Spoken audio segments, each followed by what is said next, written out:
All right, welcome to my office.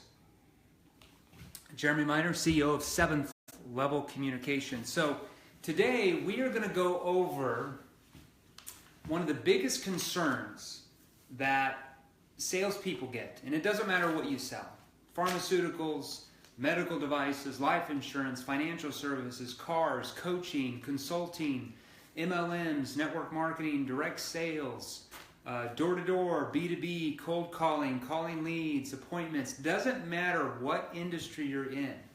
If you do not understand what questions to ask to get your potential customers to overcome the dreaded "we can't afford it," it's very hard to get to a multiple six-figure income and selling income per year, 300,000, 500,000 plus, whatever it is. Very hard to get there if we don't understand how to overcome the "we can't afford it" or the price concern, okay? So today we're going to cover just that for you guys, okay? So what I'm going to do, and first of all, I'm going to preference this. I took some notes here so I didn't miss anything for you guys. The first thing I want to ask, and you guys can let me know in the chat bar, is do you ever have a prospect? And I already know the answer. I'm just going to ask. Do you ever have a prospect, a potential customer, that when you get to the end, you've gone through, you've asked questions, you've had a great presentation, or so you thought, you go in for the close, especially if you're still using old, traditional closing techniques. You go in for the close. Do you want the red one or the blue one?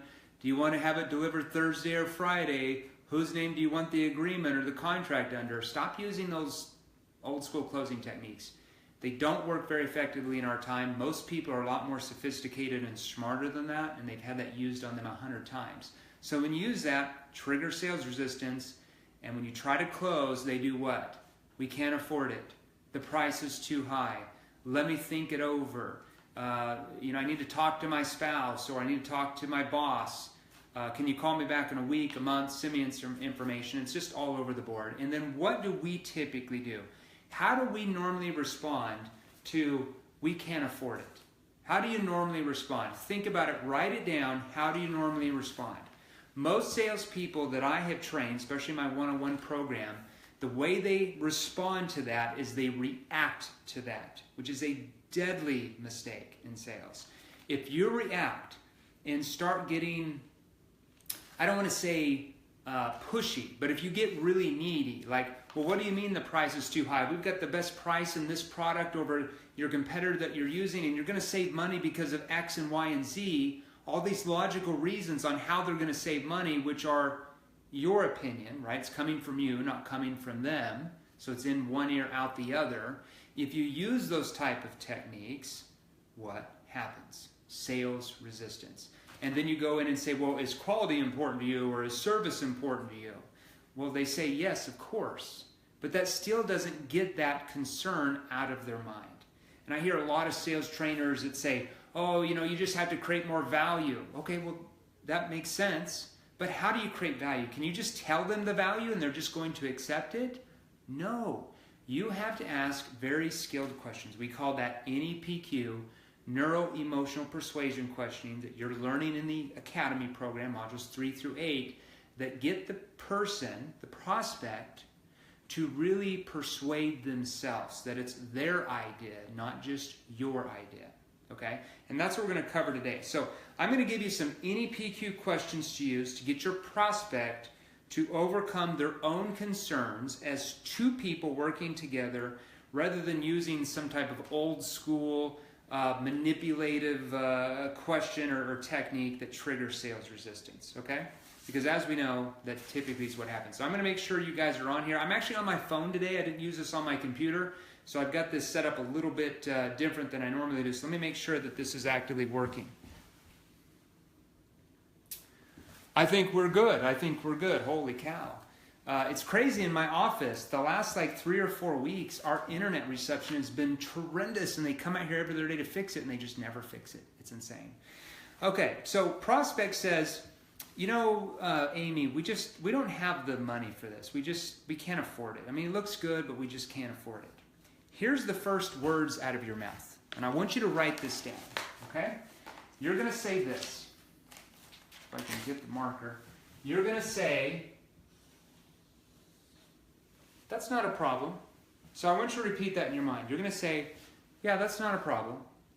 Yeah, that's not a problem. So you're just going to say that. You're going to use very low-key body language. Don't react. Stay calm. Stay collective. Stay neutral, because you don't know what they mean when they say they can't afford it without asking. Okay?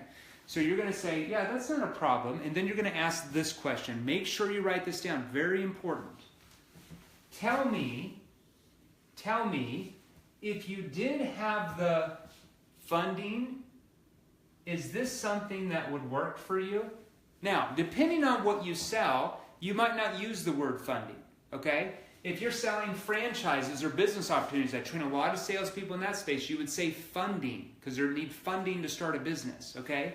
If you're selling in more of a complex sale, where a corporation has a certain budget that they work off each quarter, you might use the word budget. So this is how it works. Yeah, that's not a problem. Tell me, if you did have the budget for this, is this something that would work for you? So tell me, if you did have the money for this, is this something that would work for you? So tell me, if you did have the funds for this, is this something that would work for you? Notice you say it in a calm, relaxed tone. You're not excited. You're not jumping up and down, okay? You're not being aggressively pushy. That just turns most people off, especially in a complex sale, okay? So you're going to say, that's not a problem. Tell me, if you did have the funding, is this something that would work for you? Now, if you've done this right, okay, and you've gone through the engagement stage, you've asked your situation questions to find out their present situation.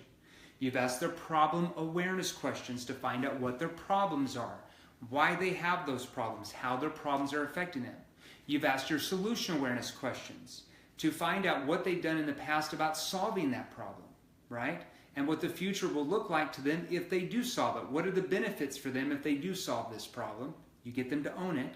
You ask your consequence question. What are they going to do if nothing changes? What are the consequences if they keep allowing the problem to happen? If you've done that correctly, if this concern comes up, this is very easy, and most people, 99% of them say, yeah, I really feel like it would. I really feel like it would.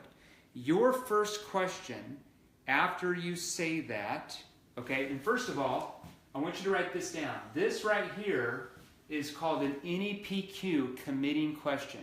An NEPQ committing question. I teach a little bit about this in Module 8 of the 8-Week Academy. Actually, I teach a lot about this in Module 8 of the 8-Week Academy, so make sure you go through that. But when you ask that question and they say, yes, I feel like it would, the first question out of your mouth is going to be an NEPQ probing question. It's an NEPQ probe. Write that down. You're going to say, well, hold on. Why do you feel like it is, though? You're going to say that in a skeptical tone. Top salespeople are skeptical. Authority figures, experts are skeptical. Why? Because they don't need the sale. They're detached from the expectation of even making the sale. They're instead focusing on whether or not they can help them. Okay? Needy salespeople are excited all the time. Oh yeah, I know it'd be great because of this, and they start talking about how it'd be great. You're skeptical, and you say, wait a minute, hold on. Why do you feel like it is, though? Hold on. Why do you feel like it is, though? Or can I ask why you feel like it is? Can I ask why you feel like it is? See how you ask that question. You can change that up. That's an NEPQ probing question. Okay.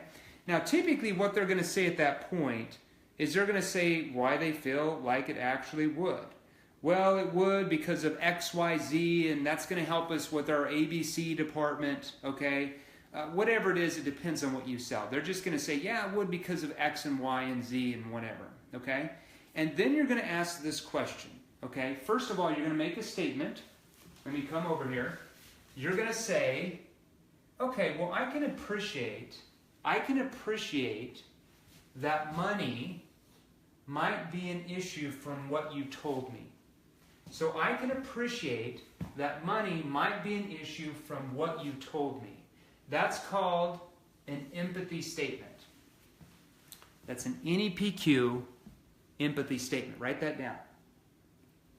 Very important. It shows that you're empathetic. to what their concern is, okay? Now, at this point, you're going to ask this question. This is called, let me see here. This is called an NEPQ solution awareness question. NEPQ solution awareness question. Make sure you write that down. You're going to say this. Yeah, John, and I can appreciate that money might be an issue from what you told me. I guess, how do you think you can resolve that where you can find the funding? So let me come over here.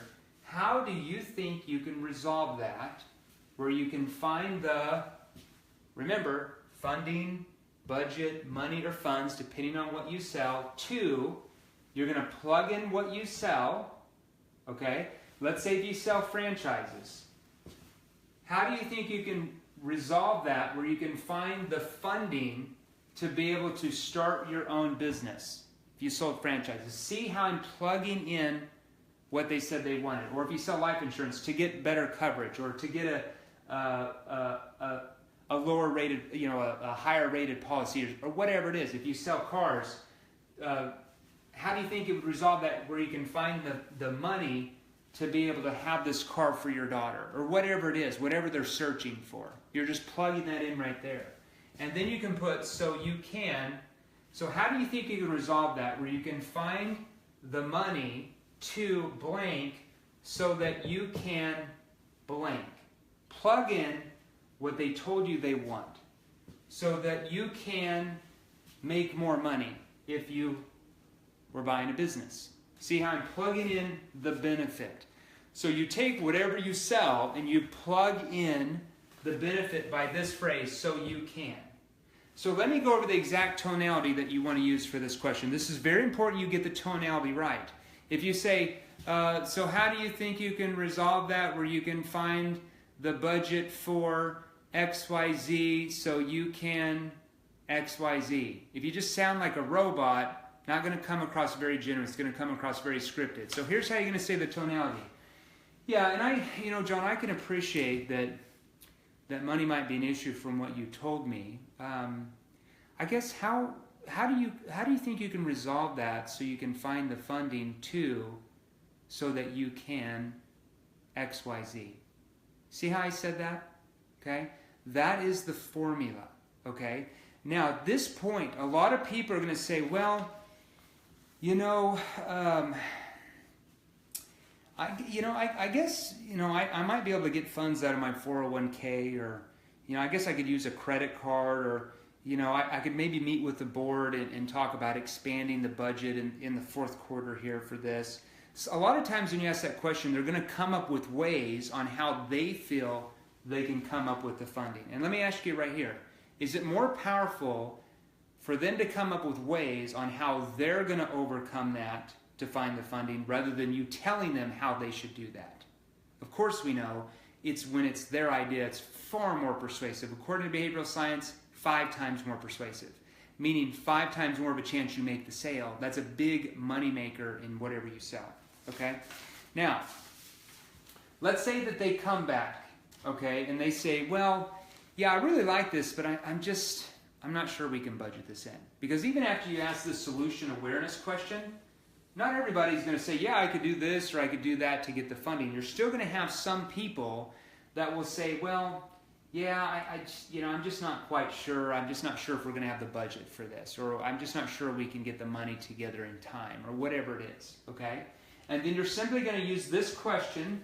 This is called another solution awareness question. NEPQ solution awareness question. And you're going to say this. Okay, well, I guess what other avenues do you have to find the funding, budget, money, funds, so you can plug in what they told you they wanted? Does that make sense? So, okay, so John, I guess what other avenues do you have to find the budget so you can get more accurate roofing, roofing on your claims report? If you sell like aerial imaging, for example. I have a client that sells aerial imaging, okay? One of my one-on-one clients where I'm writing this whole sales structure in script, okay? So what other avenues do you have to find the budget so that you can lower your expenses on your claim adjustments. See, that's the benefit for them, lowering their expenses on their claims adjustment or whatever it is, okay? You're just plugging in what they said they wanted. So let me repeat that with the right tonality. Okay, so Sally, I guess what other avenues do you have to find the funding so you can XYZ to ABC? See, I'm plugging in the benefit, whatever it is. See the tonality that I just used that. Okay, so I guess, what other avenues do you have to find the budget so that you can get the increased policy XYZ or whatever they said they want? It depends on what you sell. It just doesn't matter. The formula works the same. You're just plugging in the benefit they said that they wanted, what they're looking for, okay?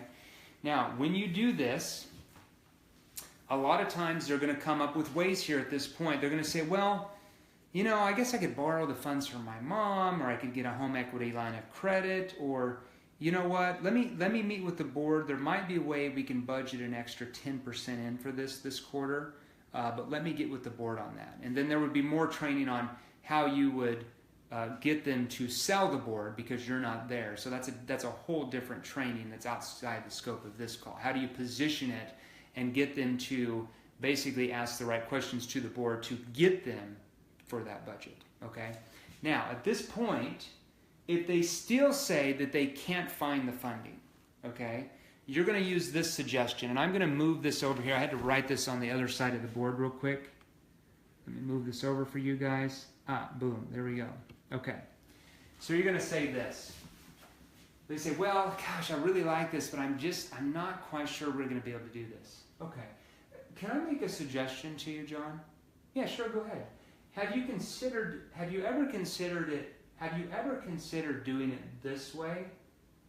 Plug in whatever that way is. Maybe they can make a monthly payment depending on what you sell. Maybe you can negotiate down the quantity so they can afford it. I mean, there's so many different things depending on what you sell. So can I make a suggestion to you, Amy? Yeah, go ahead. Have you ever considered doing it this way? Plug in what that way is, and then you're going to ask, would that help you? Would that help you? Notice how we're only concerned about what? Helping them solve their problem rather than focusing on our agenda of trying to close them and stuff our solution down their throat. Completely different response you'll get from potential customers. That's how you go from being average or even being halfway decent at sales to being the best at sales. Like the top 1% in your industry when you learn this type of skill, especially when you learn any PQ. So can I make a suggestion to you, Stan? Sure, go ahead. Have you ever considered doing it this way, XYZ for ABC, and then you could do it with these terms? Would that help you? So you're plugging in whatever that way is. Partial payment, whatever, down deposit, whatever you accept for whatever you sell, okay? Now, that is called, in any PQ, diffusing question. So write that down. Any PQ diffusing question. Any PQ diffusing question. Okay? Now, what I want to do at this point is I'm going to answer a few questions for you guys. I'm going to have to swap this around because, like I said, I had to do it on my phone today. It somehow just had way better reception than my computer being on Facebook Live. It's crazy. They've got to get this fixed. Okay? So make sure you go back to this recording today. Make sure you write this down. I train on this somewhat in Module 8 of the 8-week Academy. At the very end, we go over the price concern. So I want you to write all this down. Write all this down. This is very important. Once I learned these questions to get my potential customers to overcome the we can't afford it concern, automatically my income kept going up and up and up. As many of you know, from my background, I was ranked, when I was in sales, number 45 in the entire world. And the world of direct sales, there's 108 million people in that industry. I was ranked number 45, making over $2.5 million per year in straight commission. No salary, straight commission sales. Okay. Do you know what the average salesperson in my industry made at that time? Less than $40,000 a year. I was making more than that every single week. Do you know what separated me from everyone else? NEPQ. NEPQ, neuro-emotional persuasion questioning. The next best person to me made about $500,000 a year. Made 5 times more than that. Doing the same thing, selling the same product, calling the same leads. Exactly the same. The only difference was I knew how to overcome this concern, and I knew how to get my potential customers to persuade themselves rather than me chasing them around, trying to persuade them all the time and playing the deadly numbers game. Stop playing the numbers game. It's really hard. It sucks. You don't make very much money, and salespeople get burned out all the time. That's why there's such a high turnover rate in sales when there doesn't have to be. Okay? So what I want to do, I want to flip this around. I'm going to flip this around real quick. Phone here. Do that real quick for you guys.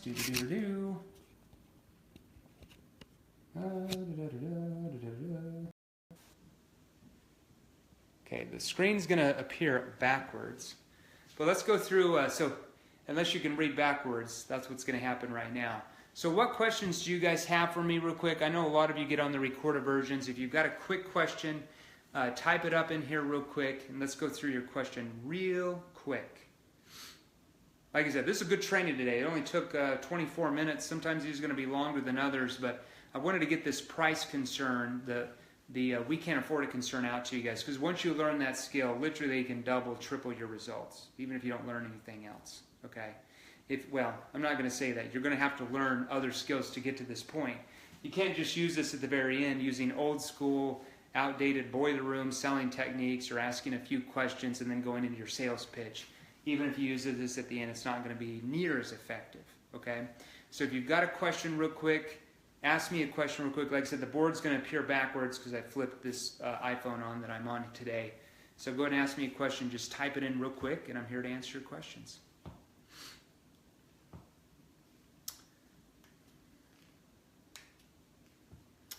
No questions today? All right. Okay, guys, well, we'll go ahead and end the call. If we don't have any questions today, I'll give everybody about 30 more seconds. Maybe somebody's frantically typing their question in, so I'll give you about 30 more seconds to see if somebody's typing anything. And if not, we'll be back on here next week. I've not thought about what I'm going to train you on next week, but I'll usually do that Sunday or Monday. So we'll get prepared for a training next week for you guys. Okay? And by the way, hey, you know, good thing for you guys to do, type in here what you really need the most help in. So what would help me is if you typed in here on this thread, hey, man, I really am not understanding this, or you know what, I'm getting this concern a lot, how would you overcome that? Or I'm not very good at, you know, kind of closing things up, or after I send them an email, how do I follow up? Whatever subjects you guys want, if you message in here on this thread, once you watch either the live version right now or the recorded version, just message in there like, hey, I really need the most help with situation questions. I'm not quite sure I understand that. Or I'm not really quite sure on how to connect when I call a lead. You know, I'm still using some old school techniques. They're not really working. Or, hey, you know, I do a lot of cold calling. I'm not really quite sure on this problem statement thing. What do I need to do? That's why we have this weekly Facebook training to help you guys master the material. And especially if you're one of my one-on-one clients that are going through the one-on-one training, you've had your sales structure written, your script tied into the new model, tied into what you sell, you should be on a completely different level than anybody else on here, okay? So if you haven't done that yet, get with your level 2 trainer to get enrolled in our one-on-one training. The students who go through the one-on-one training, typically, if they really apply themselves, it's a 20-to-1 earning difference compared to the students who don't, and they master it 10 times faster. All right, so if I don't hear anything from you guys, we're going to go and finish up today. Just after we get off here, type in what you feel like you need the biggest help in, and then I will help you guys on the training call with that. Thanks, everybody. Have a great day.